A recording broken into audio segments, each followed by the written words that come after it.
118వ కీర్తన page number 514.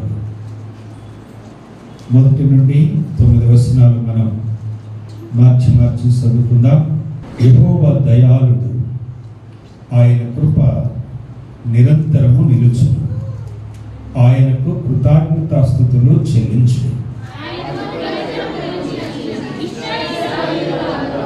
ఆయన కృప నిరంతరము నిలుచునని అహరోను వంశస్థులు అందురుగాక.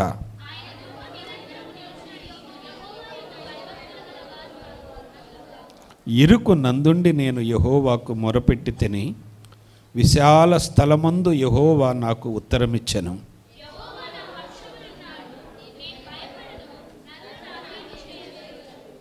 యెహోవా నా పక్షము వహించి నాకు సహకారి అయ్యున్నాడు. నా శత్రువుల విషయమై నా కోరిక నెరవేరుట చూసెదను.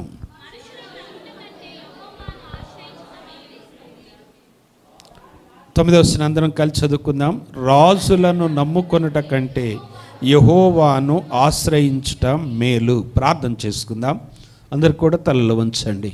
మా ప్రేమ కలిగిన పరలోకపు తండ్రి, మీ పాదాలకు వందనాలు స్తోత్రాలు చెల్లిస్తున్నాము నాయన. మమ్మలను ప్రేమించి మాకు అనుగ్రహించిన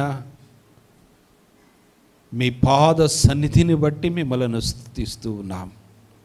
ఈ ఉదయకాలము ఆరాధించుట కొరకై మీరిచ్చిన కృపకై మీ స్తోత్రాలు. తిరిగి నాయన రెండవ వాక్య భాగము కొరకు నీ పాద సన్నిధికి వస్తూ ఉన్నాం. మీరిచ్చిన లేఖన భాగము ద్వారా పరిశుద్ధాత్మ సహాయము చేత మీ ఎదుట నిలవబడి ఉన్నటువంటి మీ దాసుని మీ చిత్తములో మీరు విరిచి నీ ప్రజల యొక్క క్షేమము కొరకు, సంఘము యొక్క ఆశీర్వాదము కొరకు మీరు వాడుకొనండి. మీ వాక్యం ఎంతో మధురమైనటువంటిది. మీ వాక్యం ఎంతో గంభీరమైనటువంటిది. మీ వాక్యమునైనా మమ్మలను బ్రతికిస్తున్నందుకే మీకు వందనాలు చెల్లిస్తున్నాం. ఈ సమయమందు మీరు మాత్రమే మాట్లాడుమని, మీరే మహిమ పొందమని, మేమందరము బలలో పాలు పొందటానికి మాకు తగినటువంటి ఆత్మీయత మీ వాక్యము ద్వారా మాకు కలుగ చేయమని యేసయ్య నామములో స్తుతించి ప్రార్థన చేస్తున్నాము తండ్రి. ఆమేన్. ప్రభువునందు ప్రియమైనటువంటి దేవుని బిడ్డలారా, ఈ 118వ కీర్తన బైబిల్ అంతటిలో కూడా మధ్యలో ఉన్నటువంటి వాక్య భాగముగా మనం జ్ఞాపకం చేసుకోవచ్చు. బైబిల్లో ఉన్న వచనాలన్నీ మనం జ్ఞాపకం చేసుకుంటే ఈ 8వ వచనము 9వ వచనం బైబిల్ అంతటికి మధ్య వచనాలుగా మరి మనము చూడవచ్చు. ఈ 118వ కీర్తన చాలా అద్భుతమైనటువంటి కీర్తన. ఈ 118వ కీర్తన మన ప్రభు అయినటువంటి యేసుక్రీస్తు వారు ఒలివల కొండకు వెళ్ళుటకు ముందుగా వారు ప్రభురాత్రి భోజనమైన తరువాత అందరూ కలిసి చివరిగా పాడినటువంటి కీర్తన ఈ 118వ కీర్తన. ఈ కీర్తనలో చాలా మధురమైనటువంటి వచనాలు ఉన్నాయి. ఈ కీర్తన యొక్క మాధుర్యాన్ని వర్ణించటానికి మనకున్నటువంటి మన ఆలోచన సరిపోదు. అందుకే ఈ కీర్తనకారుడు ఏమంటాడంటే, ఒక మాటలో చెప్పాలంటే మనలందరినీ కాపాడి భద్రపరిచినటువంటి దేవుణ్ణి గుర్తు చేస్తూ 17వ వచనములో అద్భుతమైనటువంటి ఒక మాట, మనందరికీ సరిపోయేటువంటి బంగారం లాంటి మాట ఉన్నది. ఈ 17వ వచనం మనం చూస్తే, నేను సావను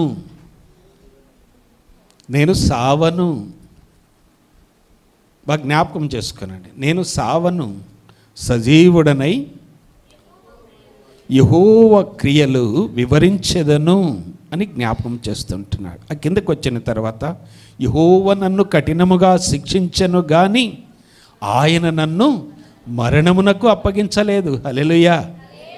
ఈ రీతిగా ప్రతి వచనాన్ని మనం జ్ఞాపకం చేసుకుంటే ఒక తేనె దారాలను మనం ఆస్వాదించినట్లుగా మధురంగా ఉంటాయి అన్ని వచనాలు కూడా.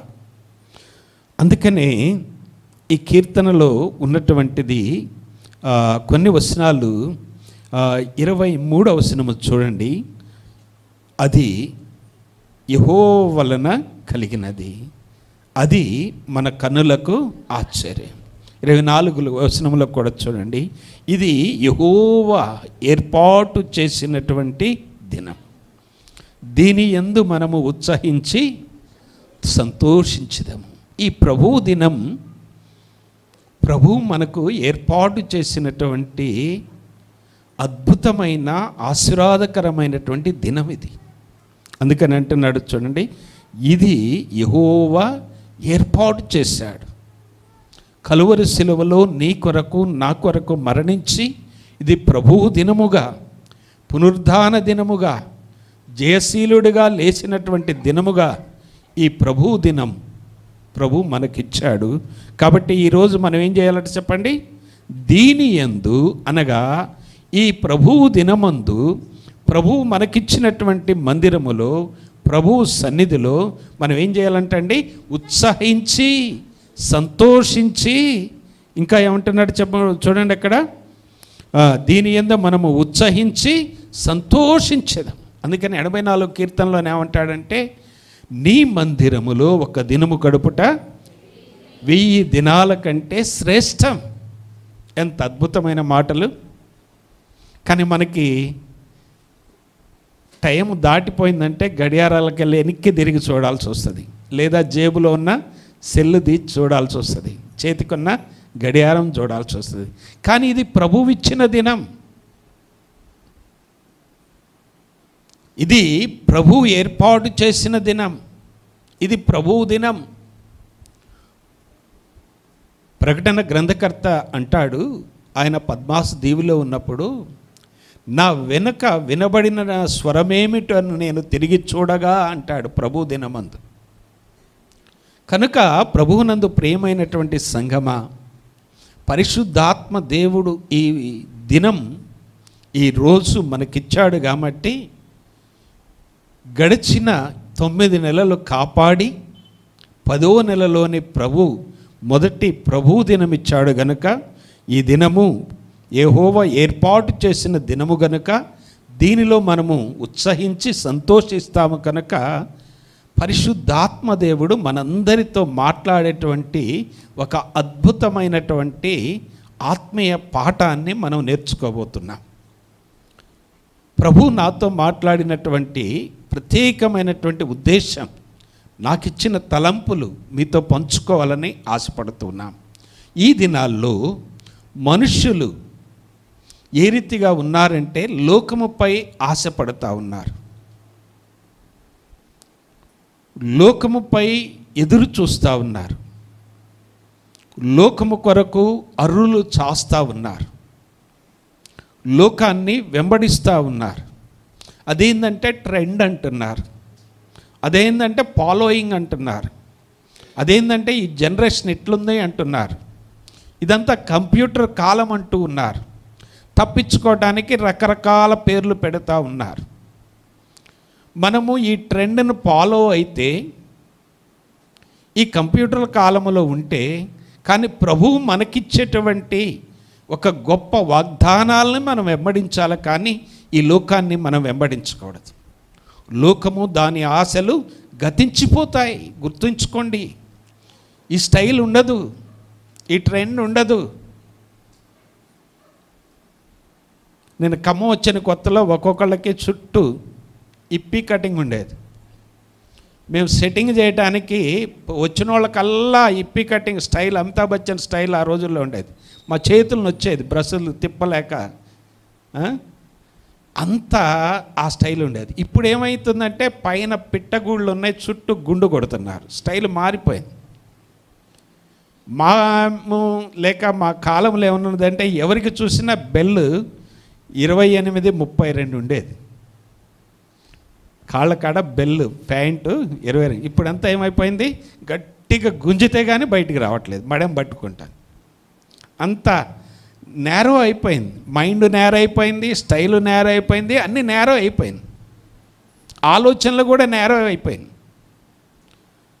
కానీ మనుషులు లోకాన్ని వెంబడిస్తూ ఉన్నారు. ఇది చాలా భయంకరమైనటువంటి పరిస్థితి. ఈ కీర్తనకారుని యొక్క ఉద్దేశం ఏంటంటే, మన యొక్క ధ్యానాంశము కూడా ఏంటంటే, మనము చదువుకున్నటువంటి ఈ వాక్య భాగములో 8-9 వచనాలను మాత్రమే నేను మీకు జ్ఞాపకం చేయదలుచుకున్నా. పరిశుద్ధాత్మ దేవుడు ఈ వాక్యము ద్వారా మాట్లాడటానికి ఇష్టపడతా ఉన్నాడు. ఏమన్నది? మనుషులను నమ్ముకొనుట కంటే, స్టైల్ను నమ్ముకోవటం కంటే, బ్యూటీ పార్లర్ను నమ్ముకొనటం కంటే, ఆలోచనలు నమ్ముకొనటం కంటే, ఫ్రెండ్ ఏది చేస్తే మనము అది చేయాలని అనుకోవటం కంటే ఏంటట? యెహోవాను ఆశ్రయించుట మేలు. రెండో భాగంలోనికి వద్దాం. 9వ వచనం. రాజులను నమ్ముకొనుట కంటే యెహోవాను ఆశ్రయించటము మేలు అంటే ఆశీర్వాదము అని జ్ఞాపకం చేస్తూ ఉన్నారు. రాజులను నమ్మేది ఎందుకంటే, రాజులకి ఒక దాన ధర్మాలు చేసేటువంటి ఒక అద్భుతమైనటువంటి లక్షణాలు ఉంటాయి. అందుకని ఏం చేస్తారంటే రాజులను నమ్ముకుంటారు. నేను పోయిన ఆదివారం మీకు జ్ఞాపకం చేశాను. ఏంటి అంటే, ఒక రాజు ఒక మంత్రి మారువేషములు ఎక్కడికి వచ్చాడు? ఒక టైలర్ షాప్కి వచ్చారు. వాళ్ళకున్నటువంటి ఆ రాజు హోదాను బట్టి, స్థితిని బట్టి, తనకున్న దాన గుణాన్ని బట్టి సస్యశ్యామలమైనటువంటి 5 ఎకరాల భూమిని రాసిచ్చాడు. ఒక బటన్ పెట్టినందుకు, ఒక గుండి కుట్టినందుకు రాజుగారు ఏం చేశాడు? 5 ఎకరాల భూమి తయారు చేసి డాక్యుమెంట్ ఆయన చేతికి ఇచ్చేశాడు. అది రాజులకున్నటువంటి దాన ధర్మాలు చేసేటువంటి ఒక గుణం. మంచిదే. లాస్ట్గా రాజులు ఏమైపోతారో తెలుసండి? తరాజులుగా మారిపోతారు. తరాజు అంటే ఖాళీ అయిపోతారని. రాజులు ఏమైపోతారు? తరాజులుగా తనకు మించిన ధర్మము చేస్తే, తన స్థితికి మించినటువంటి పరిస్థితికి వెళితే లాస్ట్కి ఆ రాజులు తరాజులుగా అయిపోయేటువంటి పరిస్థితులు కూడా ఉన్నాయి. మనుషుల యొక్క ఆలోచన ఏంటంటే రాజులను నమ్ముకొనటం. దేవుని యొక్క వాక్యం ఏం చెబుతుందంటే, ఈ రాజులు ఉండరు, రాజుల కాలం పోయింది. వాళ్ళ వంశం ఉండొచ్చు కానీ వాళ్ళ పరిపాలన ఉండదు.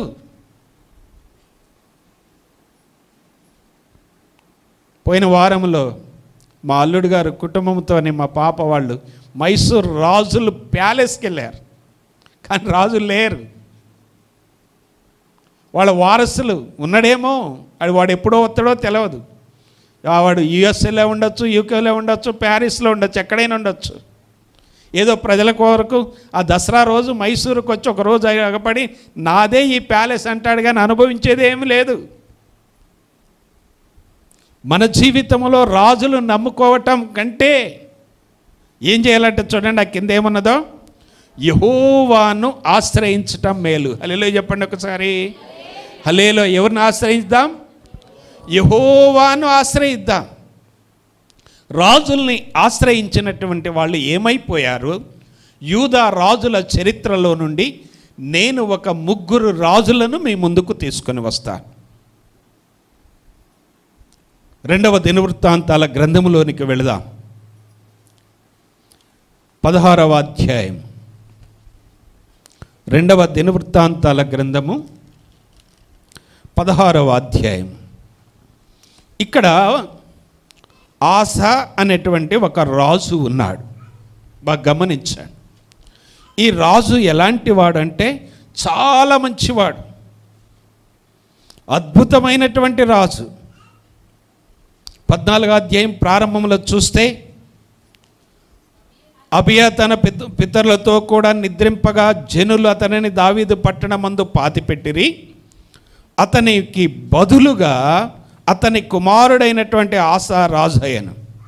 ఇతని దినములలో దేశము 10 సంవత్సరములు నెమ్మది పొందెను. 2వ వచనం చూడండి ఎంత బాగున్నదో. ఆసా తన దేవుడైన యెహోవా దృష్టికి అనుకూలముగాను యథార్థముగాను నడిచిన వాడై అన్య దేవతల బలిపీఠములను పడగొట్టి ఉన్నత స్థలములను పాడు చేసి ప్రతిమలను పగలగొట్టి దేవతా స్తంభములను కొట్టేయించేశాడు. చాలా మంచి రాజు. ప్రారంభంలో ఎలాంటి రాజు అంటే దేవుని దృష్టికి యథార్థంగా ఉన్నాడు. ఇంకేం కావాలి చెప్పండి? ఆ తర్వాత దేవుడు ఏం చేశాడో తెలుసండి, అతనిని ఆశీర్వదిస్తూ వచ్చాడు. ప్రతి విషయంలో కూడా దేవునికి ప్రార్థన చేసేవాడు. 11వ వచనంలో చూడండి, 14-11లో ఆస తన దేవుడైన యెహోవాకు మొరపెట్టి యెహోవా విస్తారమైన సైన్యము చేతిలో ఓడిపోకుండా బలము లేని వారికి సహాయము చేయుటకు నీకన్నా ఎవరూ లేరు. మా దేవా యెహోవా మాకు సహాయము చేయము అని ప్రార్థన చేస్తూ ఉన్నాడు. ఎంత మంచి రాజుగా పడుతున్నాడు. అయితే ప్రారంభం బాగున్నది, ఆయన పరిపాలన బాగున్నది, 10 సంవత్సరాలు దేశము నెమ్మదిగా ఉన్నది. యూదా రాజ్యమంతా కూడా ఎక్కడ లేని ఆనందముతో ఉన్నది. తన పితరుడైనటువంటి దావీదు పరిపాలనను చూడగలుగుతున్నారు, ప్రజలు ఆనందిస్తూ ఉన్నారు.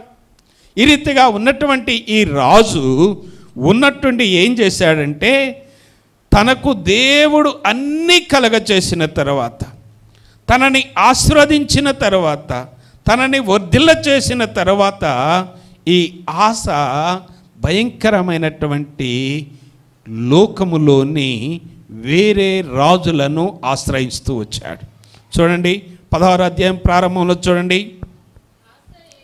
ఆస ఏలుబడి యందు 36వ సంవత్సరమున ఇశ్రాయేలు రాజైన బయేషా యూదా వారి మీదకి దండెత్తి బయలుదేరి యూదా రాజైన ఆసా యొద్దకు రాకపోకలు జరగకుండానట్లు రామాను కట్టింపగా ఆసా యెహోవా మందిరము నందును రాజనగరందునున్న బొక్కసములో నుండి ధననిధిలో నుండి వెండి బంగారములను తీసి దమస్కు రాజైనటువంటి ఏం చేశాడట, దమస్కులో నివాసమున్న సిరియా రాజుకు బెన్హదదు నొద్దకు దూతల చేత దేవుడిచ్చినటువంటి సొమ్మును, బంగారమును, వెండిని, ఖజానాను అన్యుడైనటువంటి సిరియా రాజైనటువంటి బెన్హదదుతో స్నేహము చేసి పాపములో పడిపోయాడు.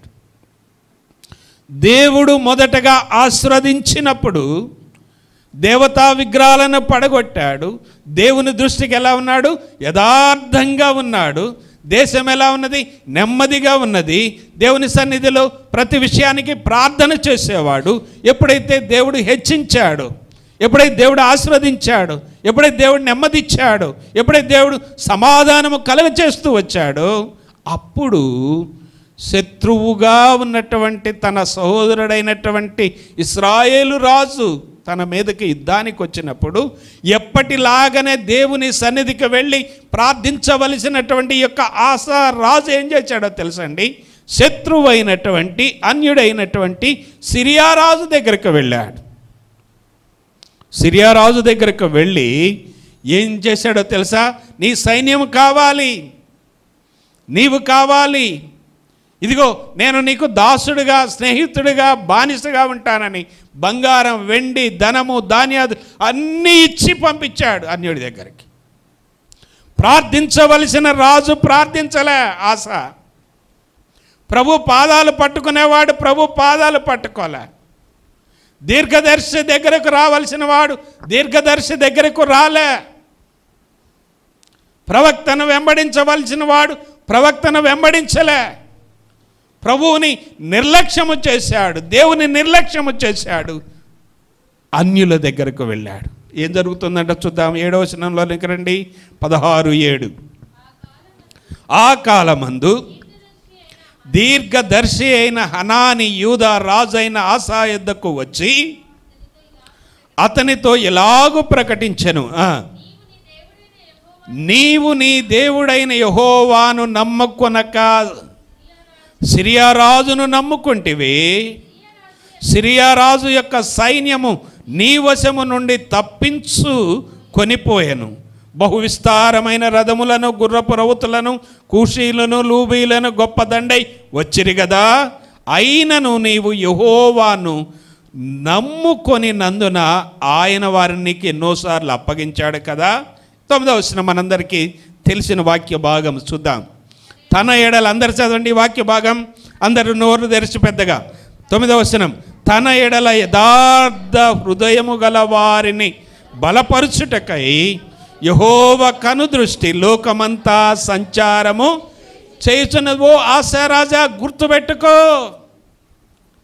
జాగ్రత్తగా ఆశ. దేవుని యొక్క కనుదృష్టి లోకమంతా సంచారము చేస్తూ ఉన్నది. నీవు చేసేదంతా దేవుడు చూస్తూ ఉన్నాడు. ఆయన దృష్టికి మరుగైనది ఏదీ లేదు, గుర్తుపెట్టుకో. అయితే ఆ కింద వాక్య భాగాన్ని చూడండి, 9వ వచనంలోని మిగిలిన వాక్య భాగాన్ని చదువు చూడండి. ఆ వాక్యాన్ని గుర్తుపెట్టుకోండి. ఎంత మంచి రాజు, యథార్థంగా ఉన్నటువంటి రాజు, దేశానికి నెమ్మది కలగజేసిన రాజు, ప్రతి విషయంలో ప్రార్థించిన రాజు, ప్రారంభములో దేవుడు ఎంతో సంతోషించినటువంటి ఈ రాజు ఎప్పుడైతే దేవుని సొమ్ము తీసుకొని అన్యులకు అప్పచెప్పాడో అప్పుడు ప్రవక్త అయినటువంటి దీర్ఘదర్శి అయినటువంటి హనానీ వచ్చి ఈ అద్భుతమైనటువంటి తన లోపాన్ని, తన బలహీనతను, దేవుని కనుదృష్టి నీపై ఉన్నదని నువ్వు మర్చిపోయావు, దేవుని కనుదృష్టి నీ మీద ఉన్నదని నువ్వు మర్చిపోయావు, దేవుడు నిన్నే చూస్తూ ఉన్నాడు, నీ ఆలోచనది ఆయనకు తెలుసు, నీ తలంపు తెలుసు, నువ్వు జాగ్రత్త అని ప్రవక్త అంటూ ఏమంటాడో చూడండి. ఈ విషయమందు నీవు ఏం చేశావు? మతి తప్పి ప్రవర్తించితివి గనుక ఇది మొదలుకొని నీకు యుద్ధములే కలుగును. అయ్యయ్యో, ఎంత ఘోరమైనటువంటి పరిస్థితి. నెమ్మదిగా ఉన్న రాజ్యాన్ని, ఆత్మీయంగా బలపడినటువంటి రాజ్యాన్ని, ధనధాన్యాలతో సమృద్ధితో ఉన్నటువంటి రాజ్యాన్ని, తన కొట్లలో ధననిధిలో విస్తారమైనటువంటి దేవుడు అన్ని అనుగ్రహించినటువంటి రాజ్యాన్ని అన్యులకు అప్పజెప్పటాన్ని బట్టి దేవుడు తన ప్రవక్త అయినటువంటి హనానీని పంపిస్తే హనానీ అంటున్నాడు, ఓ రాజా, దేవుని కనుదృష్టి నీ మీద ఉన్నది, నీవేం చేసావంటే నీవు మతి తప్పావు. ఒకసారి పరీక్షించుకుందామా? మన ఆత్మీయ జీవితం మొదట ఉన్నట్టే ఉందా? బాప్తిసం తీసుకున్న రోజుల్లాగానే ఉన్నాయా? ఏమన్నా మతి తప్పామా?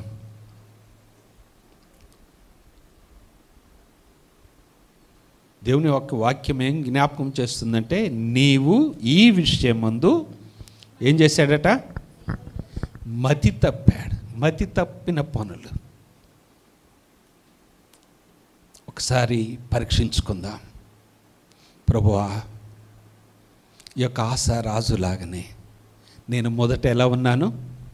భలేగా ఉన్నాను. ప్రార్థన అంటే భలే ఆశ. ఏ ఊరైనా వచ్చాను, మందిరంలో ఏ ప్రార్థన అయినా వదిలిపెట్టలే. కానీ ఇప్పుడు ఏమైపోయింది? సాతాను నా మతిని తప్పించాడు. సాతాను చేతిలో చిక్కుకున్నాను. నేను బలహీనమైపోయాను. ఆరోగ్యంగా ఉండి రాలేకపోతున్నాను. సమీపంలో ఉండి రాలేకపోతున్నాను. ఉపవాస ప్రార్థన మరిచిపోతున్నాను. నేను మతి తప్పాను. ఏ డాక్టర్ దగ్గరికి వెళదాం? మైండ్ బాగలేని వాళ్ళని ఎక్కడ తీసుకెళ్తారు? ఏ గడ్డ? హైదరాబాద్. అందరికీ తెలుసు కదా. మనమే గడ్డ. మతి తప్పి మెంటల్ అన్నట్టు ఒక మాటలో చెప్పాలంటే మెంటలోడు అయిపోయాడు. మెంటలోడు చేసే పనులు. దేవుని సొమ్ము తీసుకొని పోయి శత్రువుకి ఇస్తావా? నీ మైండ్ ఏమైనా పని చేస్తుందా లేదా? ప్రవక్త దీర్ఘదర్శి అంటున్నాడు. హనానీ ఏమంటున్నాడంటే, ఈ విషయమందు దేవుడిచ్చిన ధనాన్ని, దేవుడిచ్చిన ఆరోగ్యాన్ని, దేవుడిచ్చిన కుటుంబాన్ని, దేవుడిచ్చినటువంటి ప్రతి దానిని నువ్వేం చేస్తున్నావంటే మతి తప్పి చేస్తున్నావు. మతి తప్పిన పనులు మనలో ఉన్నాయేమో. ప్రభు బల్ల దగ్గరకు వస్తున్నాం. ప్రభు అడుగుతున్నాడు, నీవు మతి తప్పావు. మతి తప్పితే ఏమైందో తెలుసండి? పశ్చాత్తాపం లేకపోతే ఏమైందో తెలుసా? మారు మనసు లేకపోతే ఏమవుతుందో తెలుసా? సరైన రిపెంటెన్స్ లేకపోతే ఏమవుతుందో తెలుసా? హృదయం పగలకపోతే ఏమవుతుందో తెలుసా? మొండికేసుకుంటే ఏమవుతుందో తెలుసా? చూడండి, ఈ విషయమందు నీవు మతి తప్పి ప్రవర్తించితివి గనుక ఇది మొదలుకొని నీకు యుద్ధములే కలుగును. ఆ దీర్ఘదర్శి, ఆ ప్రవక్త, దేవుని బిడ్డ అట్లు ప్రకటించినందున ఆశ అతన్ని కోపగించి, ఏ పాస్టర్ గారు ఏం మాట్లాడావా నువ్వు? మేము మందిరానికి వస్తే మతి తప్పినోడు అంటావా అన్నట్టుగా ఉన్నది. ఆయన ఏం చేసేటట్టు చూడండి, చదవండి. ఆ దీర్ఘదర్శి అట్లు ప్రకటించినందున ఆశ అతని మీద కోపించి రౌద్రము చూపి అతనిని బందీ గృహములో జైల్లో వేశాడట. మేము మందిరానికి వస్తే మంచిగా దీవిస్తామనుకుంటే మతి తప్పిన వాళ్ళు అంటావా? ఎర్రగడ్డకు బొమ్మంటావా? ఎట్టాగా పడతాను మేము, నీ సొమ్మేమని పెడతాను అన్ను మాకు అన్నట్టుంది ఆయన. ఈ రాజు అయినటువంటి ఆశ ఏం చేశాడో తెలుసండి, ఆయన పట్టుకొని జైల్లో వేశాడు ప్రవక్తని. ఆ తర్వాత ఏం చేశాడో తెలుసండి, ఆ తర్వాత ఆశ చేసిన కార్యాలను గురించి 11వ వచనంలో చూస్తాం. 12కి వద్దాం. ఆశ తన ఏలుబడి యందు 39 సంవత్సరమున పాదములలో జబ్బు పుట్టి, గుర్తుపెట్టుకోండి, దేవుని సేవకుని గద్దింపునకు లోబడక, సేవకుని మీద తిరుగుబాటు చేసి, సేవకుని నిర్లక్ష్యము చేసి, పరిశుద్ధాత్మ గద్దింపును కాదనుకుంటే ఏం జరిగిందో తెలుసండి, ఆ ఆశకి ఏమైందంట, పాదములలో జబ్బు పుట్టి తాను బహు బాధపడినా కూడా పశ్చాత్తాపం రాలేదట. బాధ ఎక్కువైన పళ్ళ బిగువు పట్టిండు, కానీ జబ్బు ఎక్కువైన డాక్టర్లను పట్టుకున్నాడు. కానీ నా దేవుడు రక్షించేవాడు, నా దేవుడు స్వస్థపరిచేవాడు, నా దేవుడు నెమ్మది ఇచ్చే దేవుడు, నా దేవుడు ఆరోగ్య ప్రదాత. ఆయన ఎలాంటి వాడంటే, నిన్ను స్వస్థపరుచు యెహోవాను నేనని నిర్గమకాండంలోని ఆయన ఇచ్చినటువంటి వాగ్దానం మర్చిపోయి ఇష్టానుసారంగా జీవించి ఏమైందంట, బాధపడినను దాని విషయములో అతడు యెహోవా యొద్ద విచారణ చేయక వైద్యులను పట్టుకున్నాడు. ఎంత దుఃఖమో కదండి. దేవుడు రాజ్యాన్ని ఇస్తే, దేవుడు ప్రేమిస్తే, దేవుడు నెమ్మదిస్తే, దేవుడు ధనం ఇస్తే, దేవుడు ఆరోగ్యం ఇస్తే, దేవుడు ఆయుష్ పొదిగిస్తే, దేవుని యొక్క సేవకులు గద్దిస్తే ఏ మాత్రము లెక్క చేయకుండా నిర్లక్ష్యంగా ఉండి, గర్వంగా ఉండి, మేకపోతు గాంభీరము చూపెట్టి లాస్ట్కి ఏమైందంట, నన్ను బాగు చేయటానికి డాక్టర్లు ఉన్నాయి, మందులు ఉన్నాయి అనుకున్నాడు. కానీ దేవుడు ఆయన కనుదృష్టి ఎప్పుడు మన మీద ఉంటుంది అని మనం ఎప్పుడు కూడా మర్చిపోవద్దు. హల్లెలూయా. ఏం జరిగిందంటే చూడండి, 12వ వచనం మరలా, ఆశ తన ఏలుబడి యందు 39వ సంవత్సరమున పాదములలో జబ్బు పుట్టి తాను బహు బాధపడినను దాని విషయములో అతడు యెహోవా యొద్ద విచారణ చేయక వైద్యులను పట్టుకొనెను. ఆశ తన పితరులతో కూడా నిద్రించి చచ్చిపోయాడంతే. ఆ కిందన వాక్య భాగం మీరు చదువుకోండి. 14వ అధ్యాయంలో చూస్తే ఎలా ఉన్నాడట, 2వ వచనములో, ఆశ దేవుడైన యెహోవా దృష్టికి ఎంత మంచిగా, దేవునికి అనుకూలంగా, ఏమీ ఆరాధన అండి. అబ్బా, ఆ బిడ్డ రక్షింపబడ్డాడు, ఆ అన్న రక్షింపబడ్డాడు, ఆ అన్న సేవ ఎంత ఉంది, ఆ అన్న పరిచర్య ఎంత ఉంది, సంఘం అభివృద్ధి అయింది, సేవ అభివృద్ధి అయింది. చివరికి వచ్చేలకి యెహోవా యొద్ద ఏం చేయలేదంట, కనీసం ప్రార్థన కూడా లేదట. అది విచారణ చేయలేదంటే, విచారణకి ఇంకొక పదం ఏంటంటే సంప్రదించటం. అయ్యా, నా లోపం ఏంటి, నా బలహీనత ఏంటి? దేవుడు, మన దేవుడు ఎప్పుడు కూడా క్షమించుటకు సిద్ధమైన మనసు కలిగినవాడు. హల్లెలూయా. ఈ ఆశ రాజు ఒకవేళ దేవుని యొద్ద విచారణ చేస్తే, ఆ ప్రవక్త మాటకు లోబడి ఉంటే బతికేవాడేమో. కానీ ఏం చేశాడట చెప్పండి, ఏ మాత్రము కూడా లెక్క చేయకుండా భయంకరమైనటువంటి లోకములో, పాపములో వైద్యులను ఆశ్రయించారు. మీకు ఈ పాట గుర్తొస్తుందా? రాజులను నమ్మి బహుమతిని ఆశించిన బిలాము ఏమాయెను, దైవ దర్శనం కోల్పోయెను. రాజులను నమ్మి బహుమతిని ఆశించిన బిలాము ఏమాయెను, దైవ దర్శనం కోల్పోయెను. నా యేసయ్యను నమ్మిన ఎడల ఉన్నత బహుమానమే నీకు, ఉన్నత బహుమానమే. నమ్మి నమ్మి నీవు మనుష్యులను నమ్మి నమ్మి పలుమార్లు మోసపోయావు, పలుమార్లు మోసపోయావు.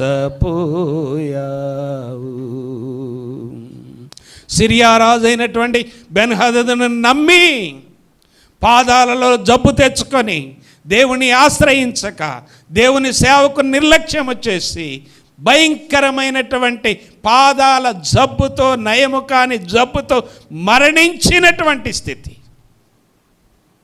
అందుకనే దేవుని యొక్క వాక్యం మనం చదువుకున్నాం. 118:8 ఏమన్నదంటే, రాజులను నమ్ముకున్నట కంటే జాగ్రత్త, నీ బలాన్ని నమ్ముకున్న కంటే, నీ బంధువులను నమ్ముకొనుట కంటే, నీ యొక్క కమ్యూనిటీని నమ్ముకొనుట కంటే యెహోవాను ఆశ్రయించటం నీకు మేలు. ఎవరిని ఆశ్రయిస్తున్నావు?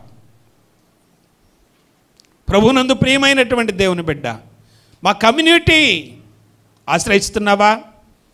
ఏం ఉపయోగపడదు. సిరియా రాజు బెన్హదదుని ఆశ్రయించాడు, ఏం ఉపయోగపడలే, ప్రాణమైపోయింది. ఇంకెందుకు నీ రాజ్యం? ఏట్లో బెట్టు తీసుకుపోయి బొంద బెట్టు. దేవుని సంగమా, పరిశుద్ధాత్మదేవుడు మనతో మాట్లాడుతూ ఉన్నాడు. ఒక్కసారి గమనించు. యేసయ్యను నమ్ముకొనకుండా ఎవరిని నమ్మినా ఇదే భయంకరమైనటువంటి పరిస్థితి మనం చూడాల్సి వస్తుంది. నేను ఇంకొక రాజును కూడా జ్ఞాపకం చేస్తాను. 20వ అధ్యాయంలోనికి వద్దాం రండి. ఇక్కడ కూడా యూదా రాజే ఉన్నాడు, యెహోషాపాతు రాజు. ఈ రాజు కూడా అద్భుతమైనటువంటి రాజు. ఈ బెరాకా లోయలోని శత్రువులను జయించటానికి దేవుడిచ్చినటువంటి ఆ స్తుతి ఆరాధనతో భయంకరంగా శత్రువులను జయించి వారు ఒలుసుకొనుటకు కూడా సమయము చాలనంతగా విస్తారమైనటువంటి బంగారం, వెండి, అన్ని ధనధాన్యాలను దేవుడిచ్చాడు. కేవలము స్తుతి ఆరాధన ద్వారా శత్రువులను జయించినటువంటి ఈ రాజు యెహోషాపాతు రాజు. మనం చాలాసార్లు ధ్యానం చేసుకుంటాం ఉపవాస ప్రార్థనలోని. ఈ రాజు కూడా ఎంత మంచి రాజు అంటే చాలా మంచి రాజు. చూడండి ఒకసారి 15వ వచనంలో చూద్దాం. 20వ అధ్యాయం 10వ వచనంలో, యూదావారులారా, యెరూషలేము కాపస్తులారా, యెహోషాపాతు రాజా మీరందరూ ఆలకించుడి. యెహోవా సెలవిచ్చినదేమనగా, ఈ గొప్ప సైన్యమునకు మీరు భయపడకుడి, జడియకుడి. ఈ యుద్ధము మీరు కాదు, ఎవరట చేసేది?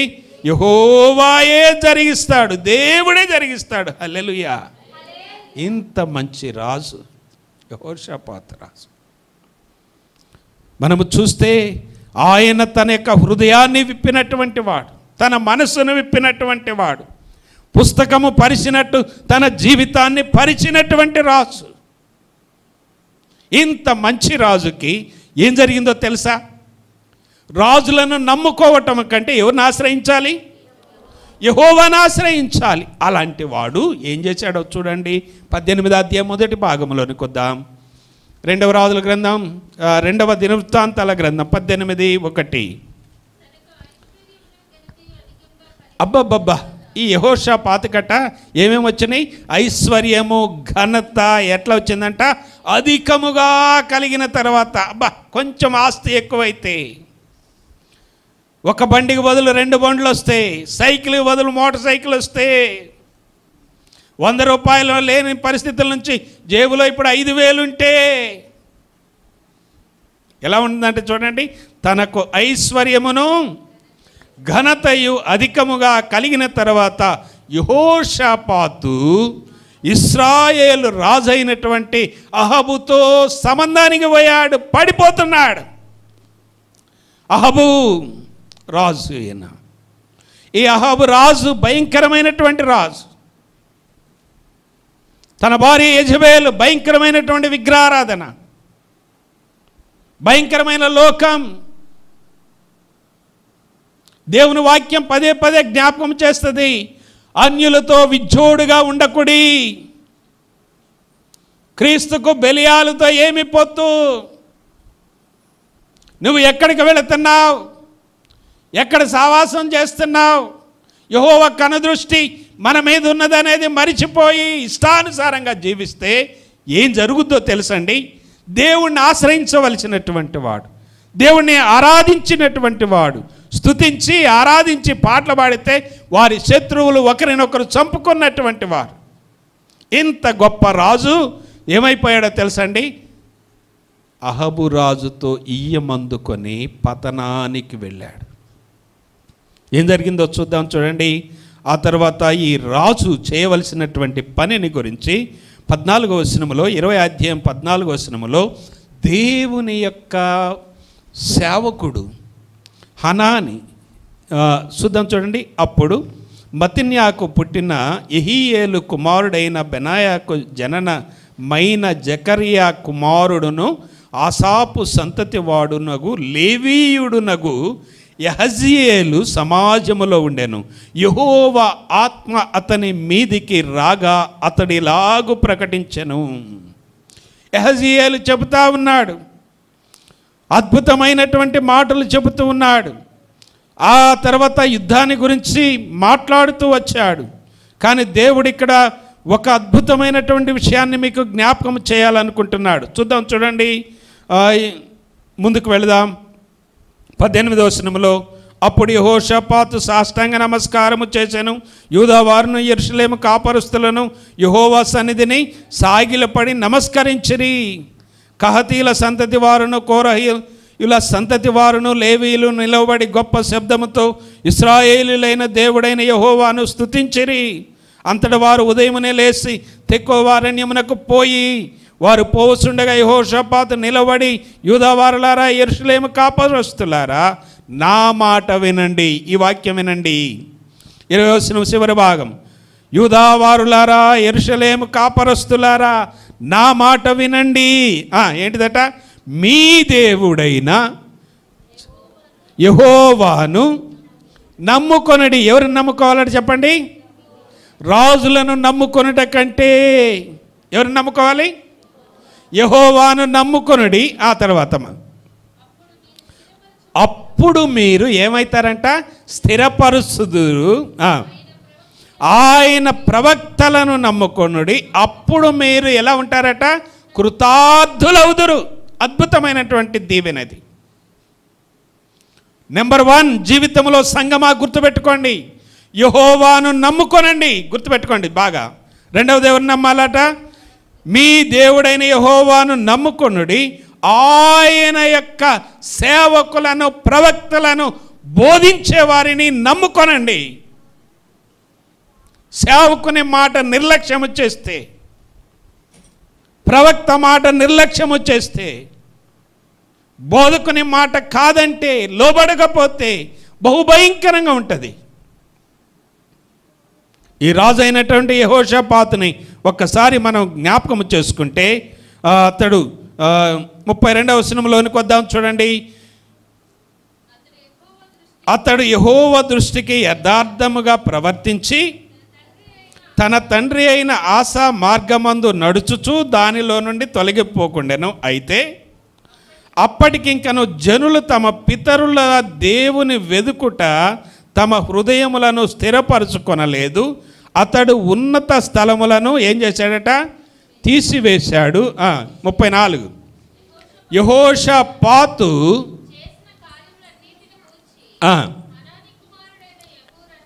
సరే 35లోనికి రండి.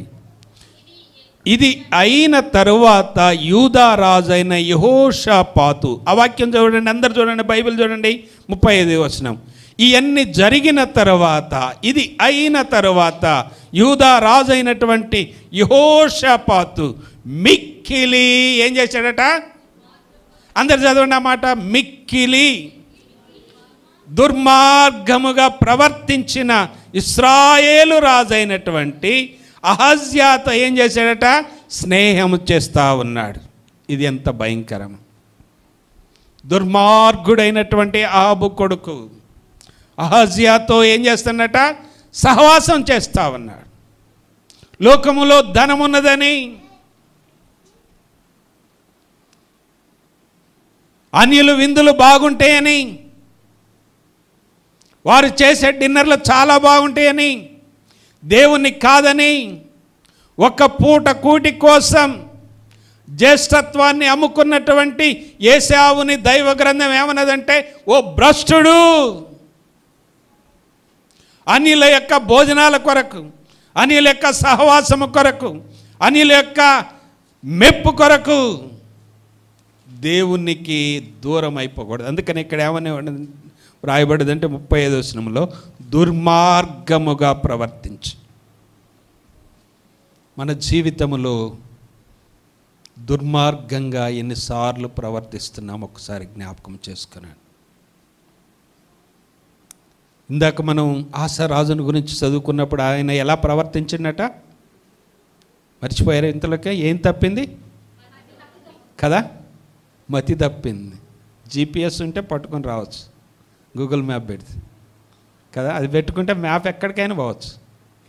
బెంగళూరు పోవచ్చు, ఢిల్లీ పోవచ్చు, హైదరాబాద్ పోవచ్చు, చెన్నై పోవచ్చు. కానీ మతి తప్పితే ఆడికి రావాలి, యేసయ్య కాడికి రావాలి. ఒక్క జీసస్ మ్యాప్ తప్ప మనల్ని ఎక్కడికి చేర్చదు, అన్ని నరకానికి చేర్చేటువంటి యేసయ్య మ్యాప్ను పెట్టుకోండి హృదయంలో. నువ్వు మతి తప్పవు, గతి తప్పవు, మైండ్ తప్పవు. ఇక్కడ కూడా చూస్తే ఏమన్నదో చూడండి, మిక్కిలి దుర్మార్గముగా ప్రవర్తిస్తావు. 6 నెలలు సావాసం చేస్తే వాళ్ళు వీళ్ళు అవుతారట, వీళ్ళు వాళ్ళు. ప్రార్థనకు రానోడితో నువ్వు 6 నెలలు వాడెమ్మడి తిరిగినవనుకో, ఫ్రెండ్ అని, నువ్వు కూడా రాకుండా పోతావు. ప్రార్థనకి వచ్చేవాళ్లతో నువ్వు తిరిగినవనుకో, నీలో ఉన్న నామకార్థ జీవితం కూడా ఫలించే జీవితం అవుతుంది. హల్లెలూయా! జాగ్రత్త. ఈ లోక స్నేహము దేవునికి ఏంటిదట చెప్పండి? వైరం. దేవుని బిడ్డలమైన మనం జ్ఞాపకం చేసుకునవలసినటువంటి విషయం. ఈయన ఏం చేశాడో తెలుసండి? దుర్మార్గముగా ప్రవర్తించినటువంటి ఇశ్రాయేలు రాజైన అహజ్యాతో స్నేహము చేసుకొని భయంకరమైనటువంటి తెలివితేటలు సంపాదించి ఏం చేయాలనుకున్నాడో ముందుకు వెళదాం. చూడండి, 37వ వచనంలోనికి వద్దాం, లేక 36. తార్షీషునకు పోదగిన ఓడలను చేయించవలెనని యెహోషాపాతు అతనితో స్నేహము చేయగా వారు యెసోన్గెబెరులో ఆ ఓడలను చేయించారు. ఈ ఓడలను ఎందుకు చేయించారో తెలుసా? బంగారం వ్యాపారం చేయాలనుకున్నాడు, రత్నాల వ్యాపారం చేయాలనుకున్నాడు, తార్షీషు ఓడలకు పోదామనుకున్నాడు, భయంకరమైనటువంటి బిజినెస్ పోదామనుకున్నాడు. అన్నీ ఇచ్చిన దేవుణ్ణి వదిలిపెట్టాడు. దుర్మార్గంగా ప్రవర్తించే వాడితో సహవాసం చేస్తే దుర్మార్గపు ఆలోచనలే వస్తాయి. ఎప్పుడైనా గుర్తుపెట్టుకోండి. వాడి మైండ్ ఏముంటుందంటే, వాడి హృదయంలో ఏది నిండుద్దంటే అంత దుర్మార్గమే. అలాంటి వాళ్ళతో సహవాసం చేసినటువంటి ఈ యెహోషాపాతు చివరికి ఏం చేశాడో తెలుసండి? ఓడలు తయారు చేయించాడు. ఓడలు తయారు చేయించితే అప్పుడు దేవుడు మాట్లాడుతున్నాడు. 37వ వచనం. అప్పుడు మరేషేవాడును దోదవాహు కుమారునగు ఎలియాజరు, నీవు అహజ్యాతో స్నేహము చేసుకొంటివి గనుక యెహోవా నీ పనులను ఏం చేస్తాడట? భంగము చేస్తాడు. నీవు అన్యులతో సావాసం చేసే నీ వ్యాపారమైనా, అది ఏదైనా, నీ పని అయినా, నీ సావాసమైనా దేవుడు ఏం చేస్తాడంటే భంగమే చేస్తాడు. ఆయనకి నచ్చదంతే. విగ్రహారాధన చేసేవాడితో చేస్తే, దేవుడు లేని వాడితో నువ్వు చేస్తే. అక్కడ ఏమంటున్నాడో చూడండి. ఎలియాజర్ అనేటువంటి ఆ భక్తుడు అహజ్యాతో స్నేహం చేసుకుంటేవి గనుక యెహోవా నీ పనులను ఏం చేస్తాడు? భంగం చేస్తాడు. ఆ తర్వాత యెహోషాపాతు దేవుణ్ణి వదలి, దేవుణ్ణి విడిచి అహజ్యాతో సావాసం చేసి దుర్మార్గుడితో కలిసిపోయి వ్యాపారం కొరకై అరులు చాసి బంగారు బిజినెస్ చేయాలనుకున్నాడు, వజ్రాలు అమ్మాలనుకున్నాడు, ఓడలను తయారు చేయించాడు, కోట్లు కోట్లు ఖర్చు పెట్టాడు. ఇంత ఖర్చు పెట్టినటువంటి ఆ ఓడల్ని బయలుదేసి పోతా ఉన్నాడట. చూడండి చివరిలోని యెహోషాపాతు ప్రవచనం ఒకటి చెప్పాను. ఆ ఓడలు తార్షీసునకు వెళ్ళజాలకుండా ఏమైపోయినాయంట? బద్దలైపోయినాయంట. హల్లెలూయా. లోకములోకి పోతే మన జీవితాలు బద్దలైతే అంతే. బతుకు బస్ స్టాండ్ ఒకటే గతి, గుర్తుపెట్టుకోండి. ఆత్మీయ జీవితం, దేవాది దేవుని జీవితం, సృష్టికర్త జీవితం, కలువరి శిలువలో ప్రాణ త్యాగము చేసిన మన రక్షకుడైనటువంటి దేవుని వదిలిపెట్టితే బతుకు ఏమైపోయిందంటే బస్ స్టాండ్ అయిపోయింది. కోట్లు పెట్టి చేయించాడు ఓడలు ఏమైనాయంట? చివరిలో చూడండి, బద్దలైపోయింది. ఆశ ఏమైపోయాడు? మతి తప్పి ప్రవర్తిస్తే ఏమైపోయింది చెప్పండి? పాదాల్లో జబ్బొచ్చి చచ్చిపోయాడు. ఈయన ధనవంతా హెచ్చించి ఓడలు తయారు చేసుకుంటే ఓడలు ఏమైపోయినాయట? టైటానిక్ అయిపోయినాయి, అన్నీ మునిగిపోయినాయి. మన జీవితంలో దేవుడు మన నుంచి కోరుకునేది ఏంటంటే, నువ్వు మతి తప్పినా దుర్మార్గంగా ప్రవర్తించినా దేవుడి దగ్గరికి వచ్చి దేవుని దగ్గర పశ్చాత్తాపడితే దేవుడు తప్పకుండా ఆశీర్వదిస్తాడు. అందుకని రాజులను నమ్ముకున్నట కంటే యెహోవాను ఏం చేయాలట? ఆశ్రయించాలి. యెహోవాను ఆశ్రయించినాడు. పాపంలో పడిపోయినటువంటి రాజు చూద్దాం, చూడండి 2వ సమూయేలు గ్రంథం 13వ అధ్యాయంలోనికి వద్దాం. 2వ సమూయేలు గ్రంథం మనందరికీ తెలిసిన వాక్య భాగం. 2వ సమూయేలు గ్రంథం 12వ అధ్యాయం. నాతాను ప్రవక్త వచ్చాడు దావీదు మహారాజు దగ్గరికి. 11వ అధ్యాయంలో జరిగినటువంటి మర్డర్ ఉన్నది. ఆ తర్వాత బెత్షెబాను బలాత్కారం ఉన్నది. దాని వలన పాపం వచ్చింది. యెహోవా కనుదృష్టి ఏం చేస్తుంది? దావీదును చూసింది. దావీదును చూసినటువంటి దేవుడు ఎమ్మటే తన సేవకుడైనటువంటి నాతాను ప్రవక్తను పిలిచాడు. నువ్వు వెళ్ళు, దావీదు దగ్గరకు పోయి చెప్పు ఈ మాట. ఏం చెప్పమంటారయ్యా? మాట్లాడు. కథ చెప్పాడు. కథ అంతా చెప్పిన తర్వాత, విన్న తర్వాత ఆయన అన్నాడు, ఎవడైనా అలా చేస్తే 100 మేకలు ఉంచుకొని ఒక్క మేక వాడు అల్లారు ముద్దుగా పెంచుకున్నటువంటి మేకను కోసుకొని ఈయన హోదాకు తగినట్టు డిన్నర్ చేస్తే వాడిని ఏం చేయాలంటే వాడిని ఖడ్గంతో చంపేస్తాడు దావీదు. అప్పుడు అంటాడు చూడండి 7వ వచనం, నాతాను దావీదును చూసి, ఆ మనుష్యుడవు నీవే. దేవునికి ఆయన కనుదృష్టికి పాపము చేసిన మనుష్యుడవు నీవే. ఆ స్థానం మందేమో. దావీదు లాంటి పాపం లేదేమో, కానీ వేరే పాపాలు ఉన్నాయేమో. ఆ మనుష్యుడవు నీవే. అప్పుడు ఈ భక్తుడు చూడండి ఏమంటాడో దావీదు చెప్పినప్పుడు 13వ వచనంలోనికి వద్దాం. 12:13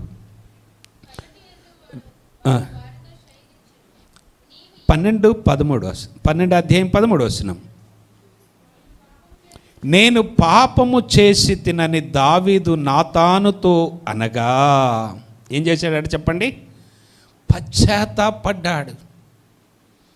51వ కీర్తనంతా కూడా పశ్చాత్తాపముతో రాశాడు. అయ్యా నన్ను హిచ్చోపుతో కడుగు, నేను పాపములోనే పుట్టాను, నేను నీ దృష్టికి నీ ఎదుట ఘోరమైన పాపము చేశాను. కన్నీళ్లు కార్చాడు, ఏడ్చాడు, పశ్చాత్తాపడ్డాడు. అప్పుడు ప్రవక్త మరలా మాట్లాడుతున్నాడు చూడండి.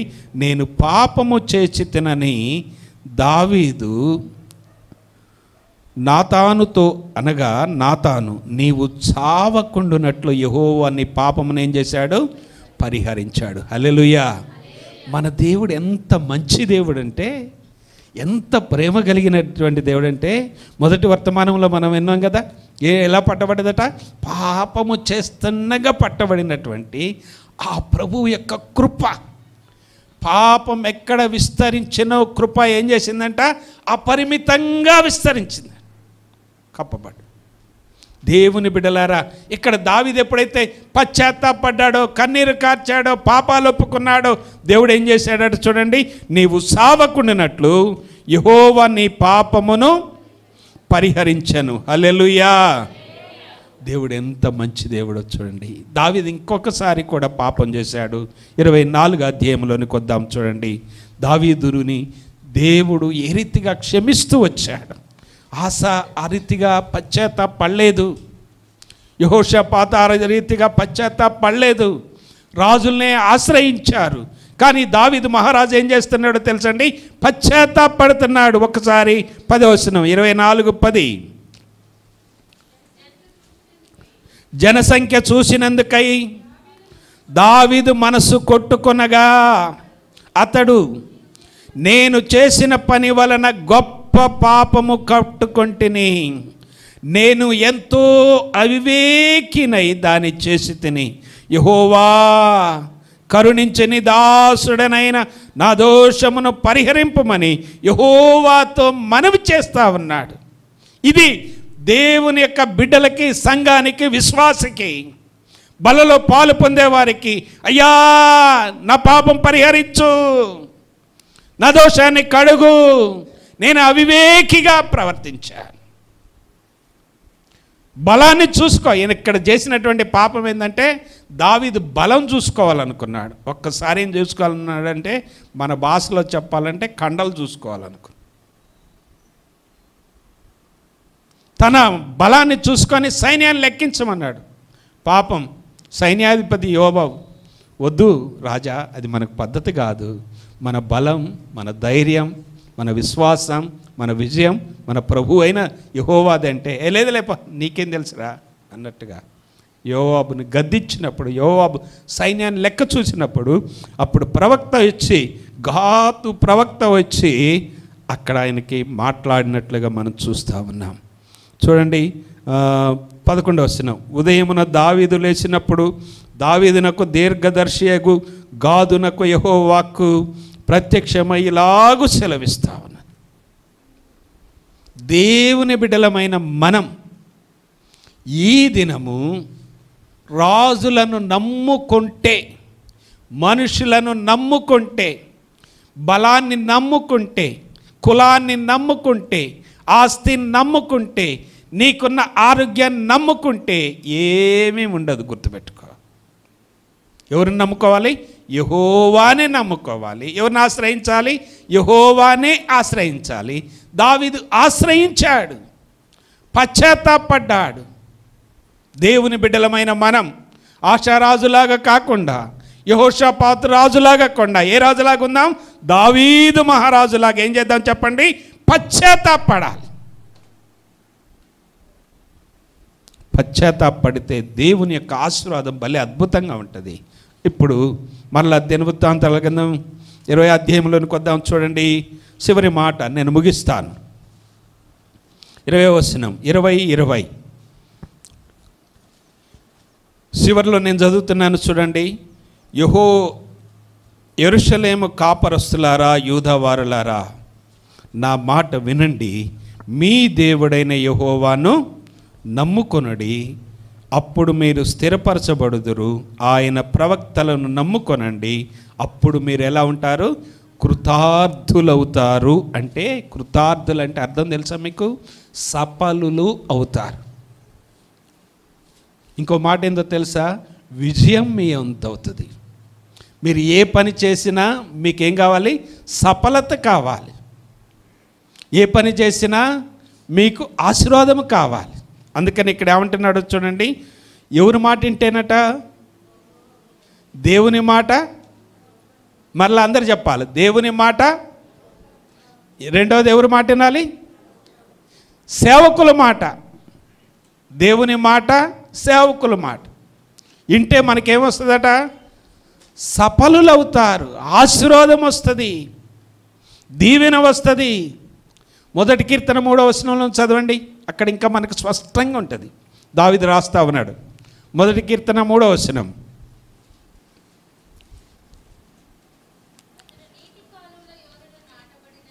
అనగా దేవుని వాక్యము ద్వారా నాటబడిన వాడై ఆకువాడక తన కాలమందు ఫలమిచ్చు చెట్టు వలె ఉండును, అతడు చేయునదంతయు సఫలమగును. హల్లెలూయా చెప్పండి ఒకసారి. మనము ఏది చేసినా సఫలము కావాలంటే వాక్యానుసారంగా నడవటం నేర్చుకోవాలి, దేవుని మాట వినటం నేర్చుకోవాలి. రెండవదిగా దేవుని సేవకుల మాట వినటం నేర్చుకోవాలి. రోమా 8:37 చదువుదాం, ముగిస్తున్నాను. రోమా 8:37. నాకు ఇంకా చాలా చెప్పాలని ఉంది, సమయం ఇప్పటికీ అయిపోయింది. 8:37. అయినను మనలను ప్రేమించిన వాని ద్వారా మనము వీటన్నిటిలో అత్యధికమైన విజయమును పొంది ఉన్నాం. హల్లెలూయా చెప్పండి. మనము అన్నిటిలో విజయం రావాలంటే ఒకే ఒక సూత్రం ఏంటో చెప్పండి? యెహోవాను ఆశ్రయించాలి, ఆయన మాట వినాలి, ఆయన సేవకుల మాట వినాలి. అప్పుడు మనం ఏమవుతామంట? సఫలులం అవుతాం, కృతార్థులం అవుతాం, ఫలిస్తాం, దీవించబడతాం, వర్ధిల్లుతాం. మనము మన తరతరాలు దీవెనకరంగా ఉంటాయి. ఎప్పుడైతే సేవకుని మాట నిర్లక్ష్యం చేస్తామో దేవుడు డైరెక్ట్ మాట్లాడు. గుర్తుపెట్టుకోండి, ఇక్కడ నిలవబడి మాట్లాడే సేవకుని మాటను నిర్లక్ష్యం చేస్తే మనకు సఫలత ఉండదు. సేవకుని మాటకు విధేయత ఉంటే ఏముంటుందట? మనకు కృతార్థులం అవుతాం, సఫలులం అయిపోతాం. అతడు చేయునదంతయు. మనం అన్నిటిలో ఏం పట్టుకుంటామంటే చెప్పండి? విజయాన్ని పొందుకుంటాం. రాజుల వల్ల రాదు, మనుషుల వల్ల రాదు, దేవుని వల్లనే కలుగుద్ది. దేవుని వాక్యము నీటి కాలువ ఎవరు నాటనబడిన వాడంటే దేవుని వాక్యమందు నాటబడినటువంటి వారు. పూర్వము నానా విధములుగా తన భక్తులతో మాట్లాడిన దేవుడు ఈ కాలమందు దేవుని వాక్యము ద్వారా మనతోని ఆయన మాట్లాడుతున్నాడు. హెబ్రీ 1:1 మనకి జ్ఞాపకం చేస్తూ ఉన్నది. ఇప్పుడు వాక్యము నీతో మాట్లాడినప్పుడు దేవుడు మాట్లాడుతున్నాడు, సేవకుడు నిలబడి మాట్లాడుతున్నప్పుడు దేవుడు నీతో మాట్లాడుతున్నాడు. అది వింటే మనకేమొస్తుందంటే చెప్పండి? విజయం వస్తుంది. హల్లెలూయా. అక్కడ 37 మొదటి మాట చదవమ్మా. 8:37 రోమా. మనలను ప్రేమించిన వాని ద్వారా, మనలను ప్రేమించిన వాని ద్వారా, మన ప్రభు అయిన యేసుక్రీస్తు ద్వారా, ప్రేమించి ప్రాణం పెట్టిన యేసయ్య ద్వారా, కలువరి శిలువ ద్వారా, ఆయన రక్తము ద్వారా మనకేం కలుగుతుందంట? విజయం కలుగు. సాతాను ఓడిపోయాడు. హల్లెలూయా. మనలను ప్రేమించి ప్రాణం పెట్టాడు. ఇదిగో ఆయన శరీరం, ఇదిగో ఆయన రక్తం. ఇది నీ కొరకై నా కొరకై కలువరి శిలువలో విరవబడినది, సిందించబడినటువంటిది. ఆ శరీర రక్తములో మనమందరము యోగ్యముగా పాలు పొందాలంటే దేవుని మాట వినాలి. రెండవది చెప్పండి, సేవకుని మాట వినాలి. మనకేమొస్తుంది? సఫలత వస్తుంది. ప్రార్థనకి రమ్మన్నప్పుడు రావాలి.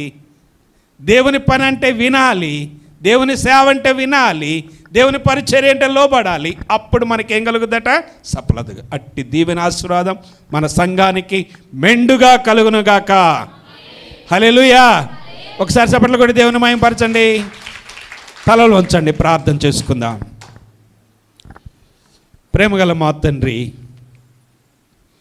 మీ ఘనమైన పరిశుద్ధమైన పాదాలకు వందనాలు. మా జీవితంలో మేము మనుషులను నమ్మి, రాజులను నమ్మి, లోకాన్ని నమ్మి, మా శరీరాన్ని నమ్మి పలుమార్లు మోసపోతూ ఉన్నాం. దేవా, మమ్ములను క్షమించండి. ఆ రీతిగా మీ యందు భయభక్తులు కలిగిన వారు, ప్రారంభములో మీకు నమ్మకంగా ఉన్నటువంటి వారు ఆశారాజుని మా జ్ఞాపకం చేస్తూ వచ్చారు. యెహోషాపాతు రాజును మా జ్ఞాపకం చేస్తూ వచ్చారు. వారు పతనమైపోయారు.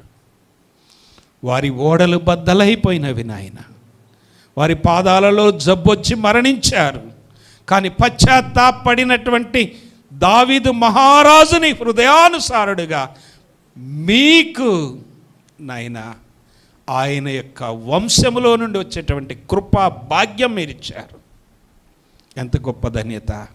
దావీదు కుమారుడిగా మీరు పిలువబడ్డారు. ఎప్పుడంటే పశ్చాత్తాపడినప్పుడు మాత్రమే. మా జీవితంలో కూడా మేము పశ్చాత్తాపడితే, మేము కన్నీరు కారిస్తే, మేము పాపాలు ఒప్పుకుంటే, దేవుని మాటకు లోబడితే, సేవకుని మాటకు లోబడితే మేము సఫలలం అవుతామని మాకు ఇచ్చిన ఆశీర్వాదమును బట్టి మీకు వందనాలు. మా సంఘమంతా ఆ రీతిగా కృతార్థులై, ఆశీర్వదించబడిన వారై, విజయం పొందినటువంటి వారై, ఫలించేటువంటి వారై నీ మెండైన దీవెనలతో మమ్మలందరినీ ఆశీర్వదించమని ప్రభువైన యేసుక్రీస్తు నామములో ప్రార్థన చేస్తున్నాము తండ్రి.